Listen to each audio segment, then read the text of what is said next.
orang ini kisahnya itu punya permohonan yang sangat berat ingin disampaikan. Penting permohonannya, sangat pengen dijawab. Lalu dia melihat cara doa cepat dikabulkan, diantaranya ada tiga. Ada tiga. Satu, doa dalam perjalanan. Perjalanannya perjalanan pada ketaatan, bukan maksiat. Awas hati-hati, bukan perjalanan maksiat. Dan bukan jalan-jalan biasa. Awas hati-hati. Kau mau kemana? Mau ke Hawaii? Titip doa ya. Doa orang safar kan dijawab. Tuh yang umrah, yang haji, gitu kan? Ya, itu yang dimintakan. Mohon, minta. Tapi kalau yang perjalanan maksiat tidak. Bro, mau kemana? Las Vegas. Titip doa ya. Itu belum dimohon dan ditolak. Ya, belum dimohon. Jadi, satu, menempuh perjalanan panjang. Kedua, orang yang mengangkat tangan. Jadi usahakan nanti saat berdoa itu biasakan mengangkat tangan. Nanti ada fikihnya. Ada yang cuma satu jari misalnya, ya, saat khutbah Jumat khatib ada. Ya, ada yang kemudian mengangkat tangannya, ada yang rendah, ada yang tinggi, ada yang posisi begini ada saat istisqa. Yang standar itu angkat kedua tangannya, ya, sejajar dengan dadanya di sini, sejajar. Sini ya. Dan nggak usah malu. Allah itu kan tidak akan malu untuk memberi. Justru Allah itu dalam hadis sahih, Allah akan merasa malu, di sini bahasa kiasan, majas maksudnya. Membiarkan seseorang yang mengangkat tangannya, kemudian dalam keadaan hampa, artinya tidak menjawab doanya. Dia ada seorang bertanya kepada Rasulullah, ya Rasulullah, bagaimana seorang berdoa mengangkat tangannya? Kemudian Nabi mengatakan, bagaimana menurutmu kalau ada seseorang meminta kepadamu menengadahkan tangannya begini? Ustaz, tolong Ustaz, tolong Ustaz. Di depannya langsung begini. Dua-duanya begini. Kata orang ini, saya malu kalau nggak ngasih. Saya malu kalau nggak ngasih. Maka kata Nabi, Allah lebih merasa malu. Karena Allah itu sifatnya lebih dalam dibandingkan dengan hamba. Rahmannya, rahimnya, pemberinya, wahabnya. Kata Nabi, Allah lebih merasa malu ketika membiarkan seorang mengangkat tangan memohon dan meninggalkan dalam keadaan hampa. Ya, jadi Anda mengangkat, itu biasanya sejajar dengan dada di sini yang standar. Kalau saya biasanya mendekatkan seperti ini. Dan menggabungkan di antara jemari di garis-garis yang ada ini. Kan garis kita itu kan ada garis kan, kanan kiri. Ya, biasanya kalau saya mendekatkan begitu, kemudian menyatukan dan meluruskan. Lalu bermohon kepada Allah. Ya, nanti ada lagi fikih yang lain menghadap kiblat dalam keadaan berwudu ada, tapi poinnya mengangkat tangan. Ya, standarnya mengangkat sejajar dada. Boleh seperti ini renggang boleh. Mau dirapatkan seperti tadi boleh. Ya, saya memilih untuk yang merapatkan. Ya, silahkan bebas. Yang penting di sini ada dalil mengangkat tangan boleh saat berdoa. Baik, 2, 3 memohon didahului dengan al-asmaul husna. Memohon didahului dengan al-asmaul husna. Masih ingat yang pertama tadi apa? Safar, perjalanan jauh. Kedua, mengangkat tangan. Ketiga, dibuka atau didahului dengan al-asmaul husna. Ya, awas fokus. Dalilnya apa? Langsung dari Al-Quran dan sunnahnya. Di Al-Quran misalnya, Quran surah ke-17. Sudah? Dari ayat 110-nya. Ketika Allah sampaikan, Qulid Allah awid'ur rahman ayyamma tad'u falahul asmaul husna. Ada? Paling kanan, agak sedikit ke tengah. Qulid Allah. Hei, kalau kamu punya kebutuhan, panggil Allah. Panggil Allah. Bukan panggil dukun, bukan panggil paranormal, bukan panggil yang macam-macam. Panggil Allah, minta, karena Allah sudah janji. Allah sudah berjanji dalam kandungan kita. Di Quran surah ke-7 ayat 172. Wa idh akhadha rabbuka min bani adama min zuhurihim dzurriyyatahum wa ashhadahum ala anfusihim. Awas, alastu bi rabbikum? Qalu bala syahidna. Ketika Allah mengambil perjanjian pada setiap anak cucu Adam. Awas hati-hati, sejak dalam masa kandungan. Ditafsir di Al-Arba'in, di hadis Nabi riwayat Abu Abdurrahman Abdullah bin Mas'ud radhiyallahu ta'ala anhu. Awas, nomor 4 posisinya di Al-Arba'in, paling kiri sebelah atas. Disampaikan, inna ahadakum yujma'u fi batni ummi, kata Nabi, arba'ina yawman nutfah, thumma yakunu 'alaqah, thumma yakunu mithla dhalika mudghah, thumma yursalu ilaihi al-malak. Awas, fayanfukhu fihi ar-ruh wa yaktubu bi arba'in wa yu'maru bi katbi arba'in. Ya bi katbi rizqihi wa ajalihi as'idun huwa am syaqiyun. Awas hati-hati, dalam usia 4 bulan ditiupkan nafasnya. Awas, masuk ruhnya, ditiupkan ruh, bernafas dia, ditetapkanlah 4 hal, terjadilah perjanjian pada saat itu. Perjanjian pertama, alastu bi rabbikum, apakah engkau berikrar mau menjadikan aku sebagai Rabb? Siap. Apa? Kenapa menyebut Rabb? Padahal Allah bisa mengatakan begini, alastu ilahakum, alastu rahmanakum, tapi Allah mengatakan alastu bi rabbikum, bukankah aku Rabbmu? Rabb tidak disebutkan kecuali mengandung sifat rububiyah.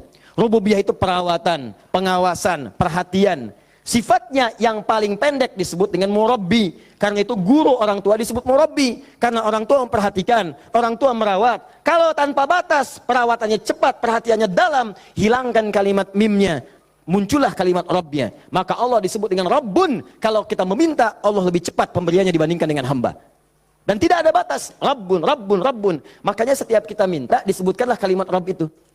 Silakan cek, setiap permintaan ada kalimat Rabbnya. Rabbana atina fid dunya hasanah wa fil akhirati hasanah wa qina adzabannar. Rabbana zalamna anfusana rabbighfirli wa liwalidayya la yukallifullahu nafsan illa laha ma wa 'alaiha mak Rabbana la tu'akhidna in nasina aw akhtana. Jadi kenapa disebutkan kata Rabb itu memberikan isyarat seakan-akan mengatakan begini, maukah engkau berikrar menjadikan aku bersaksi aku sebagai Tuhan, nanti yang saat engkau hidup aku akan perhatikan kau. Aku akan berikan kebutuhanmu. Aku akan sembuhkan kalau sakit. Aku akan penuhi apa yang kau minta. Akulah Rabb. Dengan sifat rububiyahnya. Makanya setiap Anda minta Rabb, Rabb, Rabb, Rabb, Rabb, Rabb. Jelas? Saya kembalikan. Ketika Anda memohon kepada Allah, dahulukan dengan al-asmaul husna. Qul Allah, panggil Allah, minta. Kalau ada masalah minta, ya Allah, ya Allah. Maaf ya, bukan bikin status. Bukan bikin status. Diuji dengan musibah yang dibikin status. Aku tidak menduga akan seperti ini.